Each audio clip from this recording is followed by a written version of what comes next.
خمیر بہت زیادہ ہے. شاید وہ گناہ کا خمیر ہو سکتا ہے, شاید وہ جھوٹ کا خمیر ہو سکتا ہے, شاید وہ بغض کا خمیر ہو سکتا ہے, شاید وہ اس طرح کی بہت ساری ایسی چیزیں ہیں, نیگیٹیوٹی کا خمیر ہو سکتا ہے. اس طرح کے خمیر کو آج ہمیں نکالنے کی ضرورت ہے. اگر تو آپ اس فسا میں شامل ہونا چاہتے ہیں تو یہ بے خمیری روٹی کی عید ہے. تو اگر آپ میں کوئی ایسا خمیر ہے کہ اگر اس سے پہلے کہ آپ اس عید کو منائیں تو اپنے اندر سے اس خمیر کو جو گناہ کو پیدا کرتا ہے, اس خمیر کو جو نفرت کو پیدا کرتا ہے, اس خمیر کو جو جھوٹ کو پیدا کرتا ہے, اس خمیر کو جو بھائیوں میں نفاق ڈالتا ہے, اس خمیر کو جو ہمیں ایک دوسرے سے جدا کرتا ہے, اس خمیر کو پہلے نکالیں, کیونکہ یہ فسا جو ہے یہ بے خمیری روٹی کی عید ہے. اور اگلی بات, یہاں پر یک سالہ اور بے عیب برہ جو ہے یہ قربان کیا گیا ہے. یہ یسوع مسیح کی موت کے ساتھ سمبل کیا گیا ہے. یہ سمبل ہے یسوع مسیح کی موت کا. یسوع مسیح بھی بے عیب برہ, جس میں گناہ نہ ہو, جس میں کوئی ایسا عیب نہ ہو, وہ آپ کے گناہوں کو صلیب پر لے کر چڑھ گیا اور آپ کی موت کو اپنے اوپر لے لیا تاکہ آپ زندگی پائیں, تاکہ آپ کثرت کی زندگی پائیں. یہ خوبصورت بات ہے میری بہنوں میرے بھائیوں, کیونکہ یہ فسح کی عید ہے. اس کے اگلے والا پوائنٹ جو میرے ذہن میں آتا ہے کہ جب اس برے کو لیا گیا, ذبح کیا گیا, تو اس کے خون کو چوکھٹوں پر لگایا گیا.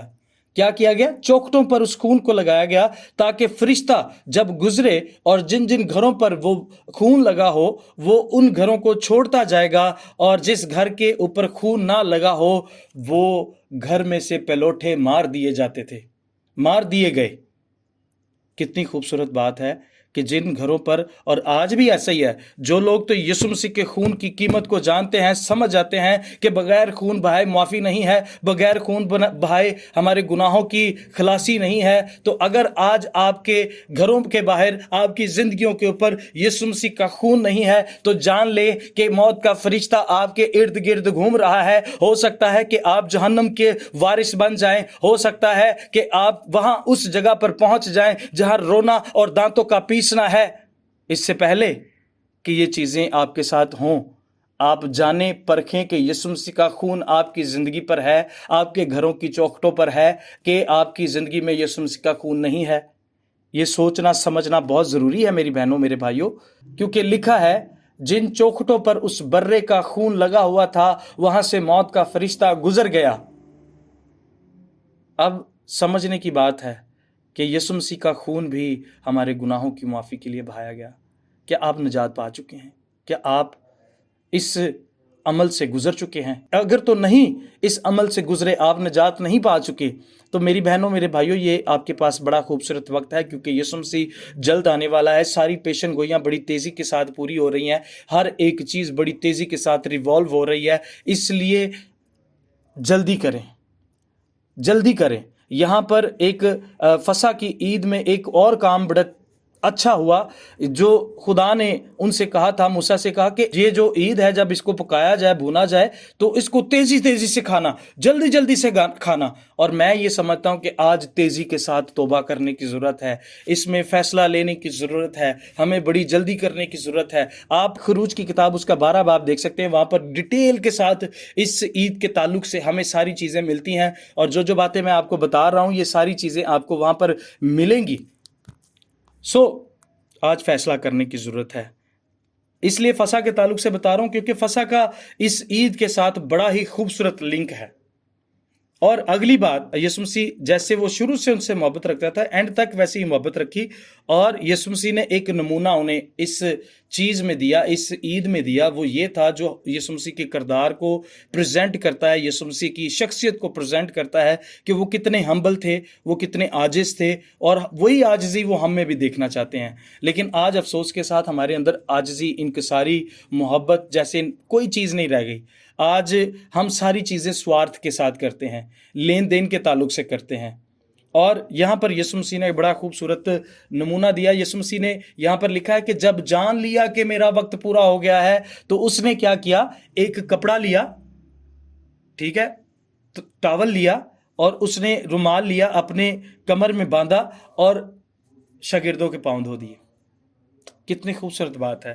کیوں؟ وجہ کیا تھی؟ وجہ یہ تھی کہ اگر ہم اس سے پیچھے متی کی انجیل اس کا 20 باب دیکھیں تو وہاں پر ایک بڑا خوبصورت واقعہ کہ شاگرد بھی اپنے جو ہے وہ بحث کرتے تھے کہ ہم میں سے بڑا کون ہے، ہم میں سے بڑا کون ہے. اور یسوع مسیح نے یہ نمونہ اس لیے دیا کہ رومال لیا اور اس کو اپنی کمر میں باندھا اور اپنے شاگردوں کے پاؤں دھو دیے. یہ نمونہ اس لیے دیا اور یسوع مسیح نے کہا کہ جو اپنے آپ کو بڑا بنانا چاہتا ہے تو وہ خدمت کرے. وہ کیا کرے؟ خدمت کرے. آج ہم خدمت کروانا چاہتے ہیں، کہلاتے تو ہم خادم ہیں. اور خادم کا لفظ سمجھتے ہیں آپ؟ خادم کا لفظ جو ہے وہ خدمت کرنے والا ہے. ہم کہلاتے تو خادم ہیں لیکن ہم لوگوں سے خدمت کروانا چاہتے ہیں. ہم چاہتے ہیں کہ ہمارے پاس کوئی پانی بھرنے والا ہو، ہمارے پاس چرچ میں کوئی جھاڑو دینے والا ہو، ہمارے پاس کوئی چرچ میں ڈسٹنگ کرنے والا ہو، ہمارے پاس چرچ میں فلاں لوگ ہوں، فلاں لوگ ہو، فلاں ٹیم ہو. لیکن خادم جو ہے وہ کام نہیں کرنا چاہتا کیونکہ شاید اس کی ڈگنیٹی اس سے ہرٹ ہوتی ہے. میری بہنوں، میرے بھائیوں، جب لفظ ہی خادم آ جاتا ہے، یسوع مسیح نے اس سے عمدہ اور خوبصورت مثال کیا ہو سکتی ہے کہ رومال لیا اور اپنے شاگردوں کے پاؤں دھو کر انہیں صاف کر دیا. کوئی بادشاہ، کوئی ملک کا بڑا سفیر یا راجہ یا کوئی بڑے رتبے والا آدمی، میں نے آج تک ایسی بے نظیر مثال کبھی نہیں دیکھی کہ انہوں نے اپنی کبینہ کے پاؤں دھو دیے ہوں. ایسا کبھی بھی نہیں دیکھا. لیکن واحد آپ کا اور میرا یسوع ہے کہ جس نے ایسا کیا اور نمونہ دیا، اور وہ چاہتا ہے کہ وہ اپنے لوگوں میں سے ایسے ہی نمونے دیکھے تاکہ لوگ جانیں کہ یہ لوگ ہمبل ہیں، یہ لوگ میری تعلیم پر چلتے ہیں، یہ محبت کرنے والے لوگ ہیں، یہ ہیٹ لیس ہیں. لیکن آج افسوس کے ساتھ ایسا کچھ بھی نہیں ہے. یہ آخری کھانا یسوع مسیح نے اپنے شاگردوں کے ساتھ کیا، فسح منائی. تو ضرورت ہے کہ ہم اس کو سمجھیں. یسوع مسیح کا کردار بڑا عمدہ ہے، بڑا شاندار ہے. اور یہ عارضی دنیا ہے میری بہنوں، میرے بھائیوں، یہ عارضی دنیا ہے، یہ ختم ہو جانے والی ہے. ایک دن آئے گا کہ ہم خدا کی بادشاہی میں جائیں گے، اس ججمنٹ کو سامنا کریں گے. اگر ہماری زندگی میں عاجزی، انکساری، نجات نہ ہوئی تو پھر سمجھ لیں ہم وہاں پر جائیں گے جہاں رونا اور دانتوں کا پیسنا ہے. سو فیصلہ آپ کا ہے، جاننا آپ نے ہے. خداوند آپ کو اس کلام کے وسیلہ سے برکت دے. سوچے، سمجھے اور پرکھیں، اپنے آپ کو جانچیں. پالوس رسول کہتے ہیں کہ اپنے آپ کو جانچے. اگر میں اپنے آپ کو جانچتا تو گناہ نہ کرتا. سو وقت ہے کہ ہم اپنے آپ کو پرکھیں. خداوند آپ کو برکت دے. اور ہوپ ٹی وی کو دیکھتے رہیں، سبسکرائب کریں، اس کو شیئر کریں. خداوند آپ کے ساتھ.